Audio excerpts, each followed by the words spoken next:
அந்த சானியாசி யாரும் இல்லை, இலங்கையின் கொடூர அரசன் இராவணன்தான். அவன் முகத்தில் ஒரு சில்லறை சிரிப்பு, ஆனால் விழிகளில் தீக்கனி. பிச்சை கேட்டவாறே சீதை ரேகையை கடந்தவுடன் அவன் ஒரே சின்னா பின்னமாக தன் உண்மை உருவத்தை காட்டுகிறான். 10 தலைகள், பளிச்சென்ற கவசம், ஒளிரும் பொற்கிரீடம்.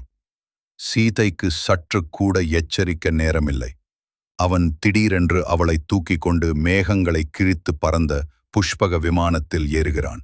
வானத்தில் பறக்கும் விமானத்திலிருந்து சீதை தன்னுடைய வளையல்கள், காதணி, அணிகலன்கள் ஆகியவற்றை கீழே வீசுகிறாள். இவை ராமனுக்கான ஒரு அழைப்புச் சின்னம், அவளது பாதையை தேடும்படி. அந்த நேரத்தில் மலைமேல் ஒரு பெரிய வயதான கழுகு ஜடாயு ராவணனைக் கண்டு அதிர்ச்சி அடைகிறான்.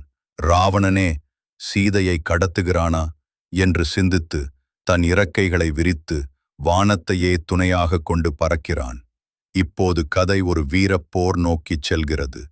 ஒரு கழுகும் ஒரு அரக்கனும் வானத்தில் மோத இருக்கிறார்கள்.